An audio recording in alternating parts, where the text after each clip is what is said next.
उमैर भाई, सबसे पहले हम एंड्रॉयड के बारे में जो है वो आपसे सवाल पूछते हैं। एंड्रॉयड डेवलपमेंट आखिर क्या चीज़ है? एंड्रॉयड में फिर आपको कई आपको बेनिफिट्स भी नज़र आते हैं। जैसे एंड्रॉयड ओपन सोर्स है, आप उसके अंदर बहुत सारी चीज़ें हैं जो यूआईज़ आप अच्छे तरीके से डेवलप कर सकते हो। आपको सिक्योरिटी यहाँ पे भी है। अब जैसे जैसे आपका एंड्रॉयड वर्जन आगे जा रहा है, 15 प्लस हुआ है, तो अब आपकी सिक्योरिटीज़ इंक्रीज़ हो गई। यहाँ पे भी हालात बेहतर हो रहे हैं।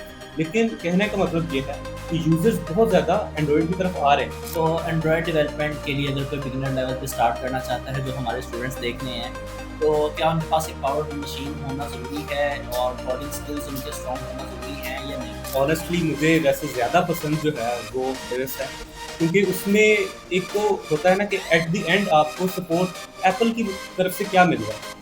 एज ए डेवलपर तो दोनों ही हमारे लिए ओके हैं, लेकिन जब आप एक ऐप डेवलप कर लेते हो उसके बाद उसकी जब प्रोडक्शन की गेम आती है, तब एप्पल जो है वो बाजी ले जाता है, क्योंकि एप्पल अपने डेवलपर्स को सपोर्ट करता है। वो बगैर जो मेन इशू है गूगल की तरफ से कि वो बगैर आपको इन्फॉर्म किए आपका अकाउंट उड़ा सकता है, आपको ऐसा कुछ भी फेस करना नहीं मिलेगा। मेरे ख्याल में ज़्यादा अर्निंग जो है ना, ये एक बहुत ही सब्जेक्टिव टर्म है। अगर आपको काम आता है तो आपको एंड्रॉयड में भी iOS से ज़्यादा पैसे मिल जाएंगे। यूज़र सर्च कर रहा है उस चीज़ को जो स्पेसिफिक है। अब जैसे टिकटॉक है, अब टिकटॉक अपनी ब्रांडिंग ऐसी कर चुका है कि आपको टिकटॉक को सर्च करने के लिए कोई वीडियो ऐप के नाम से सर्च नहीं करना पड़ेगा। आप टिकटॉक लिखते हो तो टिकटॉक आएगा। तो ये उनका एक नाम बन गया हुआ है। अस्सलाम वालेकुम दोस्तों, वेलकम टू पॉडकास्टोलॉजी। मैं हूं आपका होस्ट उसामा गफूर और आज स्किल शॉट में हमारे साथ मौजूद हैं ऐसे शख्स जो एंड्रॉयड और iOS दोनों को नेटिवली लेकर चल रहे हैं, यानी कि एंड्रॉयड डेवलपमेंट भी उनको कहा जाता है और उनका शुमार iOS डेवलपमेंट में भी होता है। तो आइए मिलते हैं हम मोहम्मद उमैर से। Welcome to podcastology. Thank you. आप कैसे हो सामा? अल्हम्दुलिल्लाह। कैसा लग रहा है आपको पॉडकास्टोलॉजी में ज्वाइन करके? बहुत अच्छा लग रहा है। First of all I really appreciate this कि आपने ये स्टार्ट किया, क्योंकि आपकी पर्सनैलिटी वैसे ही एक चार्मिंग पर्सनैलिटी है और आपको ये चीज़ें सूट करती हैं। क्योंकि एक पर्सन होता है जिसका ना फेस स्ट्रक्चर और उसके बिहेवियर्स वैसे ही ज़रा सोशल लगते हैं, तो आप इस कैटेगरी में काफ़ी फिट बैठते हैं। तो I really appreciate this. Thank you so much Umair भाई। सबसे पहले हम एंड्रॉयड के बारे में जो है वो आपसे सवाल पूछते हैं। एंड्रॉयड डेवलपमेंट आखिर क्या चीज़ है? बेसिकली हम जब भी कोई आप अपना मोबाइल डिवाइस देखते हैं तो हमारी मार्केट में ज़्यादातर दो ही डिवाइसेस पाई जाती हैं। एक तो एप्पल ऑब्वियसली, और दूसरा जो है एंड्रॉयड। तो एंड्रॉयड को आप ये समझ सकते हैं कि एंड्रॉयड मोबाइल्स जो हैं उसमें ओपन सोर्स है। ओपन सोर्स बेसिक होता है कि उसका कोड प्रोवाइड कर दिया गया है, आप उसे अपने हिसाब से डेवलप कर सकते हैं। तो एंड्रॉयड बेसिकली एक ओपन सोर्स ओएस है जिसमें आप अपने भी अमेंडमेंट्स कर सकते हैं। ये ऑन बाय गूगल, मतलब इसे गूगल जो है वो ऑन करता है। तो मोबाइल एप्लीकेशन बनाने के लिए एक ओएस है। नॉर्मल आप एप्लीकेशन में जो देखते हैं वो मोर देन आप कह लें कि 50% जो है आपको इसी के ही फॉर्म्स नज़र आएंगे। और iOS डेवलपमेंट असल में क्या चीज़ है? iOS बेसिकली एप्पल जो है, आपको पता है कि वो अपना बहुत ही एक क्लोज्ड एनवायरनमेंट जो है वो रखते हैं। उन्होंने अपने लिए एक स्पेसिफिक बनाई हुई है लैंग्वेज अपनी, जो स्विफ्ट है, जिसमें हम बनाते हैं, और इनका ओएस है फिर हम iOS कहते हैं। तो बेसिकली ये iOS की ऐप्स जब हम डेवलप करते हैं तो वो हमारे आईफोन के डेवलपर्स हैं। मुझे एक चीज़ ये कंफर्म कीजिएगा, जो हमारे स्टूडेंट्स देख रहे हैं उनको ये कन्फ्यूजन बहुत ज़्यादा रहती है। एंड्रॉयड जो है वो 70% तक मार्केट को ग्रैब किए हुए हैं, जबकि 30% जो मार्केट है वो iOS की है। तो वो किस तरफ ख़ुद को लेकर जाए या उनके लिए जो बेनिफिट्स हैं सामने आए? रियलिटी ये है कि जब भी कोई स्टूडेंट स्टार्ट करता है तो आपको पता है iOS स्टार्ट करने के लिए उसे कुछ बेसिक नीड्स की ज़रूरत है। मींस उसे लैपटॉप चाहिए, मैकबुक, और वो भी लेटेस्ट। बहुत लेटेस्ट नहीं, वो अपना सपोर्ट प्रोवाइड करते हैं। जैसे अभी के लिए अगर आप 2020 वाला एक लैपटॉप लेते हैं तो वो आपके लिए एक बेस्ट चॉइस होगा कि आप उस पर डेवलपमेंट कर सकते हो। तो आपको ऑब्वियसली मैकबुक्स जो होती हैं वो थोड़ी एक्सपेंसिव होती हैं दूसरे लैपटॉप से, तो आपको मैकबुक चाहिए ही चाहिए। उसके बाद आपको टेस्टिंग डिवाइस एक चाहिए होगी, आपका एक आईफोन होगा। तो ये सब कुछ ऐसी चीज़ें हैं जो कि स्टूडेंट कई दफ़ा अफोर्ड नहीं कर सकते। तो ऐसे स्टूडेंट्स तो स्टार्ट अपना एंड्रॉयड से ले सकते हैं, क्योंकि उसके लिए आप कोई भी विंडोज़ लैपटॉप लेंगे और अपना कोई भी एक नॉर्मल मोबाइल फ़ोन लेंगे तो उससे आप स्टार्ट कर सकते हैं। लेकिन प्रेफरेबल ये होता है कि आप मोस्टली देखेंगे कि अगर एंड्रॉयड डेवलपर है और वो नेटिवली ही चलना चाह रहा है, वो नेटिव मोबाइल ऐप डेवलप करना चाह रहा है, तो वो बाद में कभी ना कभी iOS की तरफ लाजमी शिफ्ट करेगा। उसकी वजह ये है कि जिस तरह रिसोर्सेज हमने बताया कि वो थोड़े एक्सपेंसिव थे स्टूडेंट के लिए, तो मार्केट जो है जो डेवलपर्स की है वो कम जाती है आईओएस को। तो आईओएस में लोग कम होते हैं, वहाँ पे आपको अपॉर्चुनिटीज़ ज़्यादा मिलती हैं। उसके बाद जो आईओएस है वो अपना सपोर्ट काफ़ी ज़्यादा प्रोवाइड कर रही होती है। आपका 5 साल का एक्सपीरियंस एंड्रॉयड डेवलपमेंट में भी हो चुका हुआ है और 3 साल आपको आईओएस डेवलपमेंट भी करते हुए हो गए हैं, तो आपको ज़्यादा जो है मज़ा आईओएस डेवलपमेंट में आया कि एंड्रॉयड डेवलपमेंट में आया? ऑनेस्टली मुझे वैसे ज़्यादा पसंद जो है वो आईओएस है, क्योंकि उसमें एक तो होता है ना कि एट द एंड आपको सपोर्ट एप्पल की तरफ से क्या मिल रहा है। एज ए डेवलपर तो दोनों ही हमारे लिए ओके हैं, लेकिन जब आप एक ऐप डेवलप कर लेते हो उसके बाद उसकी जब प्रोडक्शन की गेम आती है तब एप्पल जो है वो बाजी ले जाता है, क्योंकि एप्पल अपने डेवलपर्स को सपोर्ट करता है। वो बगैर जो मेन इशू है गूगल की तरफ से कि वो बगैर आपको इन्फॉर्म किए आपका अकाउंट उड़ा सकता है, आपको ऐसा कुछ भी फेस करना नहीं मिलेगा अनटिल अनलेस कि आप कोई इलीगल एक्टिविटी परफॉर्म नहीं कर रहे। ये चीज़ें होती हैं कि एप्पल बहुत ज़्यादा जो है ना वो आपको सपोर्ट करता है, वो आपको सपोर्ट भी करता है और उसने आपको ईजी रखा हुआ है। वो आपकी एप्लीकेशन अगर आप कुछ इलीगल नहीं कर रहे तो वो आपको बिल्कुल भी डिस्टर्ब नहीं करते, आप पीस ऑफ माइंड के साथ बनाते हो अपनी एप्लीकेशन। और दूसरी बात, आपने अक्सर नोट किया होगा कि हम जब एंड्रॉयड के लिए ऐप्स बनाते हैं तो हमें उसकी यूआईज़ का काफ़ी ख्याल रखना पड़ता है कि इस ऐप पे कैसा होगा यूज़र एक्सपीरियंस इस डिवाइस में, because there are multiple devices multiple screen sizes के साथ अवेलेबल हैं। तो आईओएस में आपको पता है वो गिनी चुनी डिवाइसेस हैं, वही स्क्रीन साइजेस हैं, तो डेवलपर बहुत ईजी होता है अगर वो आईओएस की ऐप बना रहा हो। आप क्रॉस प्लेटफॉर्म की तरफ क्यों नहीं गए? क्योंकि एंड्रॉयड और आईओएस आप अलग-अलग ही क्यों प्रेफ़र कर रहे हैं? जबकि फ्लटर, रिएक्ट नेटिव और अगर सी शार्प की बात की जाए तो उसमें भी ज़ैमरिन और भी काफ़ी क्रॉस प्लेटफॉर्म्स हैं, जिनके ऊपर आपके एंड्रॉयड और आईओएस दोनों जो है वो बिल्ड निकल के आप अपलोड भी कर सकते हैं और वो काफ़ी सक्सेसफुल भी हैं।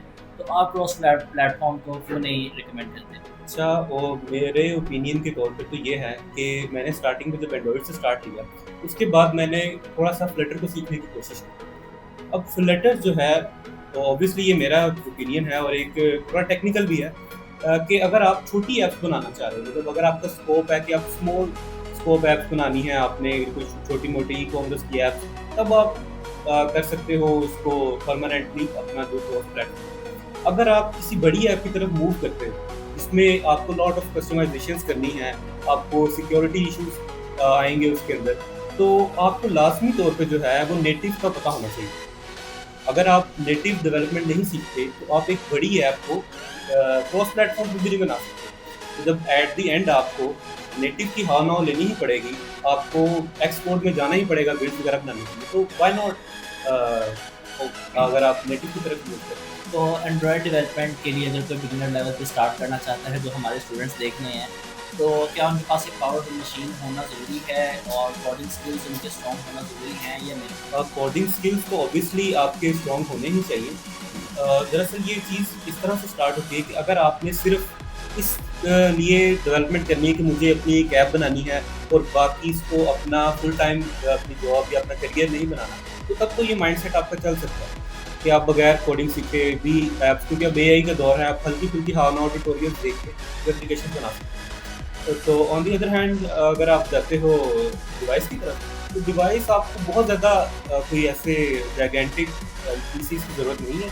आप सिंपल आपका अबाउट 8 GB रैम अगर हो, आपकी एसएसडी लगी हो, तो आप इजीली एंड्रॉयड डेवलपमेंट कर सकते हैं। जो ऐप्स पब्लिश होती हैं जैसे कि एंड्रॉयड की जो होती हैं वो आई थिंक प्ले स्टोर पे होती हैं और आईओएस की जो है वो ऐप स्टोर पे होती हैं, तो कौन ज़्यादा फिजिबल है? गूगल ज़्यादा फिजिबल है या एप्पल इस मामले में ज़्यादा फिजिबल है? ऑनेस्टली बिल्कुल एप्पल जो है वो अपने यूजर्स को बहुत ज़्यादा सपोर्ट करता है। एप्पल के साथ अभी रिसेंटली हमारे साथ भी कुछ इंसिडेंट्स ऐसे हुए हैं कि अगर आपके स्टोर पे एक एप्लीकेशन सस्पेंड हो गई है किसी वजह से, किसी आपके एम्प्लॉय की कोई गलती की, कोई चेक एंड बैलेंस नहीं आप रख सके या आपकी डिस्क्रिप्शन में ऑन अ सिंगल वर्ड वो आपकी एप्लीकेशन सस्पेंड कर सकते हैं। अगर आपको एक सस्पेंशन आ गई, उसके बाद अगर आपका न्यू अकाउंट है तो आपकी सस्पेंशन की लाइन लगने लगी, दूसरी ऐप सस्पेंड हो जाएगी, क्योंकि वो फिर उससे डीपली चेक करना स्टार्ट कर देंगे। आपकी सिंगल मिस्टेक पे आपकी दूसरी ऐप सस्पेंड, और अगर 2 ऐप सस्पेंड आपके एक अकाउंट पे हो गई है तो समझो अब ये रेड फ्लैग है, आपकी थर्ड सस्पेंशन भी आ सकती है और उसके बाद आपका टोटली अकाउंट जो है वो वैनिश भी हो सकता है। On the other hand Apple ऐसा बिल्कुल नहीं करता और होना भी ऐसे ही चाहिए। अगर आपकी ऐप में इशू है वो 1000 बार आपको ऐप को रिजेक्ट करेंगे। आप अपलोड करेंगे, वो रिजेक्ट कर देंगे, अगर वो ठीक नहीं है, वो ठीक होगी तो स्टोर पे जाएगी। लेकिन इस तरह का कोई नहीं है कि वो आपकी ऐप उड़ा देंगे, यानी स्टोर वो उड़ा अकाउंट देंगे। सस्पेंड नहीं करते या इस तरह का कोई सिनेरियो नहीं होता, नहीं, टेस्टिंग करवाएं और 20 डेज के मामला हैं।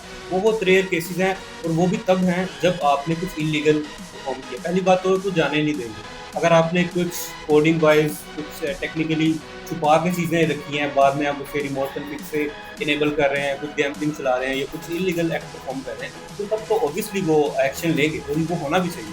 लेकिन बिला वजह और छोटी-मोटी चीज़ों पे वो बिल्कुल तंग नहीं करते, वो बहुत ज़्यादा सपोर्ट करते हैं। बिगिनर्स के लिए ज़्यादा फिजिबल जो है वो एंड्रॉयड है या iOS? अगर कोई iOS की जो है डिवाइस भी अफोर्ड कर सकता है और आगे इसको कोडिंग स्किल्स भी उसके पास स्ट्रॉन्ग है, आप क्या उसे मशवरा देना चाहेंगे कि वो एंड्रॉयड की तरफ जाए या iOS की तरफ जाए? मशवरा ये है कि अगर वो अफोर्ड कर सकते हैं, ईज़िली अफोर्डेबल है अगर उनके लिए मैकबुक, तो आजकल तो वैसे भी सस्ती हुई हुई है, आप मैक मिनी ले लो। अब ज़रूरी नहीं कि आप मैक की तरफ जाएँ। अब अपना मैक मिनी आप जैसे आइडिया होगा कि छोटे से पीसी की तरह है, वो पोर्टेबल भी आप लेकर भी जा सकते हो। आप उसकी तरफ जाओ और iOS करो, क्योंकि iOS के डेवलपर्स अभी भी मार्केट में हैं, तो एज़ कम्पेयर टू एंड्रॉयड कम। ऑब्वियसली वहाँ पे अगर डेवलपर्स कम हैं तो आपका आगे एक्सेल करने का स्कोप भी ज़्यादा है, आप निकल यानी पाएंगे। आप ये कहना चाह रहे हैं, आपकी कन्वर्सेशन से मुझे ये अंदाज़ा हुआ है कि हर मामले में iOS फिजिबल है, iOS डेवलपमेंट का ज़्यादा स्कोप है, इंटरनेशनली भी, पाकिस्तान में भी। एंड्रॉयड डेवलपमेंट कुछ नहीं है, एंड्रॉयड डेवलपमेंट एक फ़ज़ूल कोडिंग बन चुकी हुई है, वो डेवलपर्स कुछ नहीं कर रहे और ना उनको जॉब्स मिल रही हैं। iOS के ऊपर आए हैं, iOS एक अच्छी चीज़ है। तो आपका पॉइंट ऑफ व्यू एंड्रॉयड के बारे में इतना क्यों है कि आप एंड्रॉयड को इतना डिग्रेड क्यों कर रहे हैं? मैं एंड्रॉयड को डिग्रेड बिल्कुल भी नहीं कर रहा। जैसे कि सबसे पहला मैं पॉइंट एक रेज़ करता हूँ कि आप अगर आज के दौर में एंड्रॉयड डेवलपमेंट कर रहे हो, तो आप कोटलिन में कर रहे होगे। कोटलिन खुद सपोर्ट करता है आपका केएमपी, जो कि एक आपका क्रॉस प्लेटफॉर्म है। आप उस पे मल्टीपल ऐप्स बना सकते हो। मतलब अगर आप क्रॉस प्लेटफॉर्म की तरफ ही जाना चाह रहे हो, तो आप एंड्रॉयड डेवलपर भी हो, तो आप नेटिव सीखो, साथ ही आप कोटलिन सीखोगे तो आप केएमपी में भी जा सकते हो। स्कोप है वहाँ पे भी। स्कोप बेसिकली जो है ना, वो स्कोप हमेशा आपकी एक्सीलेंस का होता है। अगर आप आज भी C++ में भी एक्सीलेंट लेवल के डेवलपर हैं, आपका आज भी स्कोप है। शाहिद अफरीदी अगर निकम्मा क्रिकेटर होता और एक थोड़ा सा एवरेज सिंगर होता, तो वो आज कोई भी नहीं जान रहा होता उसको। वो सिर्फ अच्छा क्रिकेटर है तो उसको सब लोग जानते हैं। आपको हमेशा एक फील्ड में एक्सपर्टीज हासिल करने की जरूरत होती है। ये नहीं कि आप फील्ड अच्छी है, फील्ड बुरी है। ये तो कंपैरिजन वो है कि गूगल क्या प्रोवाइड कर रहा है आपको। जाहिर बात है, आप उसके लिए डेवलपमेंट कर रहे हो। एट द एंड वो ऐप गूगल के पास जानी है और यहाँ पे at the end app Apple के पास जानी है। तो ये हम कंपैरिजन कर रहे थे उनकी टीम की तरफ। एंड्रॉयड में फिर आपको कई आपको बेनिफिट्स भी नज़र आते हैं। जैसे एंड्रॉयड ओपन सोर्स है, आप उसके अंदर बहुत सारी चीज़ें हैं जो यूआईज आप अच्छे तरीके से डेवलप कर सकते हो। आपको सिक्योरिटी यहाँ पे भी है। अब जैसे जैसे आपका एंड्रॉयड वर्जन आगे जा रहा है, 15+ हुआ है, तो अब आपकी सिक्योरिटी इंक्रीज हो गई है। यहाँ पे भी हालात बेहतर हो रहे हैं।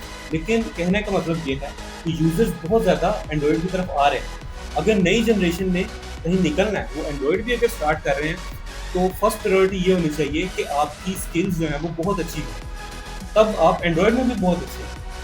अगर आप एवरेज लेवल पे ही हैं, तो आपका आने वाले 1 से 2 सालों में चैट जीपीटी और इस तरह की एआईज आपका काम कर रहे होंगे। तो बेहतर ये है कि आप अगर आपके पास स्किल्स हैं तो फिर तो कहीं भी चले जाएं। अगर स्किल्स नहीं है तो स्टार्टिंग अगर किसी से लेनी है तो आई प्रेफर क्या है उससे। तो एज ए iOS डेवलपर या एज ए एंड्रॉयड डेवलपर आप क्या चीज़ प्रेफर करेंगे, फ्रीलांसिंग या जॉब? ऑब्वियसली मैं फ्रीलांसिंग को प्रेफर करूँगा। आप अपवर्क पे आप अर्ली जॉब्स भी आप फाइंड कर सकते हैं, आप वो करें।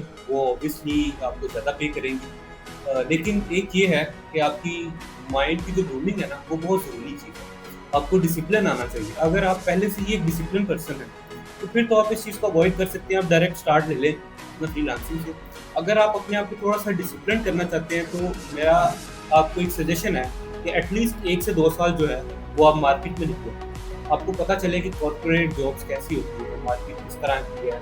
इससे इंसान की पर्सनल ग्रूमिंग बहुत ज़्यादा होती है, जिस तरह की आजकल कॉर्पोरेट्स में हमारे जी चल रहा होता है। तो आपको बेहतर है कि आप ज़रूर जाएँ एक दफ़ा, अच्छी कंपनीज में जाने का ट्राई करें। अगर आपको अच्छी कंपनीज मिल जाती हैं, माइलस्टोन है, सिस्टम्स है, और तो आप इनमें जाएँ, यहाँ से फिर अगर आपकी कोडिंग स्किल्स बहुत अच्छी है, आप गूगल, फेसबुक ऐसी जगहों पे अप्लाई करें, तो यहाँ पे तो ऑब्वियसली जो ऑन साइट जॉब्स हैं वो बाजी मार जाती हैं। लेकिन अगर आप नॉर्मल लेवल के जो सॉफ्टवेयर हाउस है वहाँ की बात करें, तो बेहतर है कि 1-2 साल के बाद आप जो है वो साथ-साथ अपना फ्रीलांसिंग स्टार्ट करें। तो ज़्यादा अर्निंग किस में है, एंड्रॉयड में या आईओएस में? मेरे ख्याल में ज़्यादा अर्निंग जो है ना, ये एक बहुत ही सब्जेक्टिव टर्म है। अगर आपको काम आता है, तो आपको एंड्रॉयड में भी आईओएस से ज़्यादा पैसे मिल जाएँगे। अगर आपको काम नहीं आता, तो आपको आईओएस में भी नहीं मिलेंगे। ये डिपेंड कर रहा होता है आपके टोटल स्किल सेट पे यानी टोटल कि। स्किल सेट पे डिपेंड कर रहा होता है। लेकिन अगर पाकिस्तान की मार्केट की बात करें आप, यहाँ पे जो सॉफ्टवेयर हाउसेज़ हैं, तो यहाँ पे तो अनफॉर्चुनेटली या फॉर्चुनेटली आईओएस डेवलपर्स जो हैं, उनको थोड़ा-सा ज़्यादा पे किया जाता है एज़ कम्पेयर टू एंड्रॉयड, क्योंकि उसकी रीज़न एट द एंड वही है कि यहाँ पे आपको 2 डेवलपर मिल जाएँगे, वहाँ पे एक सिंगल बंदा है। क्योंकि यहाँ पे पब्लिक ज़्यादा है, वहाँ पे पब्लिक थोड़ी-सी कम है। हमारे जो स्टूडेंट्स देख रहे हैं या जो मोबाइल ऐप डेवलपर बनना चाह रहे हैं, उनके लिए आप एक छोटा सा जो है वो नोट जारी कर दें। एंड्रॉयड डेवलपमेंट सीखने के लिए उनको क्या-क्या चीज़ें बेसिक रिक्वायर्ड हैं, आईओएस डेवलपमेंट सीखने के लिए उनको बेसिक क्या-क्या चीज़ें रिक्वायर्ड हैं? जी, सबसे पहले तो मैं आज हमारे स्टूडेंट्स को ये कहना चाहूँगा कि अगर आपने आज स्टार्ट करना है अपनी डेवलपमेंट जर्नी को, तो ये चीज़ हमेशा याद रखें कि आपको सबसे पहले एक प्रॉब्लम सॉल्वर बनना है। आप अपना कोड चैटजीपीटी, एआई किसी भी से लिखवा सकते हैं। आप अपना कोड कहीं से भी जनरेट करवा सकते हैं। आपकी अगर प्रॉब्लम सॉल्विंग स्किल होगी, अगर आपका माइंडसेट प्रॉब्लम सॉल्विंग है ना, और जो वो कोड जनरेट करके दे रहा है, वो आप समझ के उसको यूटिलाइज़ कर रहे हो, तो आपकी वर्थ जो है आने वाले दिनों में बहुत ज़्यादा होगी। अब आप देखें कि आपको डीएसए कितना ज़रूरी चीज़ है। लेकिन अगर आपका माइंडसेट पहले से प्रॉब्लम सॉल्विंग वाला है, तो आप चैटजीपीटी को ऐसी कमांड दे के वो काम करवा सकते हैं जो कि अच्छा हाईली जो मास्टर डीएसए का बंदा है वो कर रहा है। क्योंकि पहले ये होता था कि आपको मैनुअली चीज़ें करनी है, आपको खुद सारा कोड लिखना है, आपको डीएसए स्ट्रॉन्ग होनी चाहिए, आपको एल्गोज अच्छे आने चाहिए। अब आपको प्रॉब्लम सॉल्विंग आनी चाहिए। आपको ये पता होना चाहिए कि मैं जो काम कर रहा हूँ, वो क्या कर रहा हूँ। अगर आपकी प्रॉब्लम स्किल्स अच्छी हैं प्रॉब्लम सॉल्विंग की, तो आप कोडिंग आसानी से सीख सकते हैं। उसके बाद आप चाहे एंड्रॉयड में जाएँ या अपने रिसोर्सेज़ अगर आपके पास हैं तो आईओएस में जाएँ। अब दोनों जगह ही बहुत अच्छा कर रहा है। कुछ जो हैं वो एंड्रॉयड को ज़्यादा प्रेफर इस वजह से करते हैं कि इसमें tool based application, utility based application बना के हम उसके ऊपर आरओआई करेंगे। तो इस बारे में आजकल क्या पॉइंट ऑफ व्यू चल रहा है? इसमें ये है कि एक तो अगर आप कोई भी आइडिया ऐसा देखेंगे जो टूल बेस्ड होंगे, तो उसमें मार्केट में बहुत सारे टूल्स पहले से ही अवेलेबल हैं जो कि टॉप रैंकिंग ले चुके हैं। अभी थोड़ा-सा ज़रा हम टेक्निकल टर्म्स की तरफ चले जाते हैं। अगर आपको पहले किसी ऐप को पॉजिटिव करना होता था, तो आप अगर उसकी स्पेंडिंग $100 पर डे कर रहे होते थे, तो आपकी चांसेस थे कि आपकी ऐप पॉजिटिव की तरफ जाना शुरू हो जाएगी। अभी तो ये है कि अगर आप $500 भी किसी ऐप पे पर डे के लगा रहे हो, तो बहुत मुश्किल है कि वो पॉजिटिव जाए। पॉजिटिव करने के लिए आपको थोड़ा-सा जेनेरिक अब यूज़र लेना पड़ेगा। आप या तो फिर आपको अपनी मार्केटिंग वाले बंदे इतने स्ट्रॉन्ग होने चाहिए कि वो इस तरह की स्ट्रैटेजी लगाएँ, इस तरह का काम करें कि जो यूज़र आ रहा है वो आपको पे ऑफ करके जाए और आप सब्सक्रिप्शंस बाय करें, आपके ये जो इन ऐप परचेज़ेज़ होते हैं उनको करें, तो फिर आप अच्छा आरओआई जनरेट करोगे। अगर तो आपने रेवेन्यू सिर्फ़ इस बात पे छोड़ दिया ना कि मैं पैसे लगाऊँगा और मुझे आता रहेगा, तो नहीं, अब ये नहीं होने वाला। क्योंकि मार्केट में पहले ही बहुत सारे प्लेयर्स आ गए। अब आपको थोड़ा-सा ऑर्गेनिक खेलना पड़ेगा, थोड़ा-सा आपको टेक्निकल होना पड़ेगा, तब जाके थोड़ा-सा यानी वो रेवेन्यू जनरेट। अब टूल बेस्ड और यूटिलिटी बेस्ड एप्लीकेशंस एएसओ के सिवाय कुछ नहीं रही। ऐप स्टोर ऑप्टिमाइजेशन जब तक नहीं है तब तक आपकी एप्लीकेशन कुछ नहीं कर सकती। बिल्कुल ऐसे ही है। अनटिल कि आप उसमें कुछ ऐसा इन्वेंट कर दो या आप कुछ एआई को यूज़ करके उसमें कोई ऐसा फीचर एम्बेड कर दो कि यूज़र उसको खुद सर्च करे। अगर यूज़र उसने उसको खुद सर्च करना शुरू कर दिया, तो वो भाई आपके अच्छे से अच्छे एएसओ को भी फेल कर देगा, क्योंकि आपका ऑर्गेनिक इतना हाई चला जाएगा, ऑर्गेनिक पे आपका कोई कॉस्ट नहीं जा रहा। यूज़र सर्च कर रहा है उस चीज़ को जो स्पेसिफिक है। अब जैसे टिकटॉक है, अब टिकटॉक अपनी ब्रांडिंग ऐसी कर चुका है कि आपको टिकटॉक को सर्च करने के लिए कोई वीडियो ऐप के नाम से सर्च नहीं करना पड़ेगा। आप टिकटॉक लिखते हो तो टिकटॉक आएगा। तो ये उनका एक नाम बन गया हुआ है। जिस तरह हमारे पास एक एडिटिंग है, मोबाइल की एडिटिंग का सॉफ्टवेयर है कैपकट। अब वीडियो, कई लोग अब ऐसे हैं कि वो वीडियो एडिटर सर्च नहीं करते, वो मोबाइल पे कैपकट सर्च करते कैपकट हैं। सर्च कर रहे हैं। अगर आपको फ़िल्टर्स वाली कोई ऐप चाहिए, तो आप फ़िल्टर ऐप सर्च नहीं करोगे, आप स्नैपचैट सर्च करोगे। तो अगर तो आप ऐसा काम कर रहे हो कि जो कि बिल्कुल ही डिस्टिंग्विश्ड है और बहुत ही यूनिक है, बहुत ही यूज़फुल है, नीश तौर पे अगर आप किसी भी यूज़र की प्रॉब्लम सॉल्व कर रहे हो, तो आपको एएसओ की इतनी ज़रूरत नहीं है, आप बेसिक एएसओ से भी चल जाओगे। अगर आप वही रेपिटिटिव काम कर रहे हो जो पहले से पढ़े हुए हैं, ऑब्वियसली वो पहले से पढ़े हुए हैं, आपको मार्केट में आने नहीं देंगे। आज की हमारे इस टॉपिक से या इस गुफ्तगू से हम इस नतीजे तक पहुँचे हैं कि एंड्रॉयड डेवलपमेंट या आईओएस डेवलपमेंट तब तक कुछ नहीं है कि जब तक आपके पास स्किल्स नहीं है। और डिवाइस कंपैटिबल भी आपको नहीं होना पड़ता एज सच एंड्रॉयड के लिए, लेकिन आईओएस के लिए आपको डिवाइस कंपैटिबल होना पड़ जाता है। और स्कोप ज़्यादा आईओएस डेवलपमेंट का चल रहा है, लेकिन एंड्रॉयड डेवलपमेंट की भी इस टाइम मार्केट में डिमांड है। अगर आप भी एंड्रॉयड डेवलपमेंट या आईओएस डेवलपमेंट या मोबाइल ऐप डेवलपमेंट की तरफ जाना चाहते हैं, तो अपने स्किल्स को इम्प्रूव करें, अपने कोडिंग को इम्प्रूव करें और जो है मार्केट में निकलें, एज ए फ्रीलांसर निकलें या एज ए जॉब पर्सन निकलें, तो आपको कोई ना कोई अपॉर्चुनिटी मिल जाएगी। बहुत शुक्रिया उमैर भाई आपका, आपने हमें अपना कीमती वक्त दिया। तो अगर आप भी हमारे साथ पॉडकास्टोलॉजी का पार्ट बनना चाहते हैं और हमें ज्वाइन करना चाहते हैं, तो पॉडकास्टोलॉजी.online पर जाकर फॉर्म फिल करें और हम आपको शॉर्टलिस्ट करके आपको पॉडकास्टोलॉजी का हिस्सा बनाएंगे। अब तक के लिए इतना ही, बने रहिए पॉडकास्टोलॉजी के साथ। शुक्रिया। अल्लाह।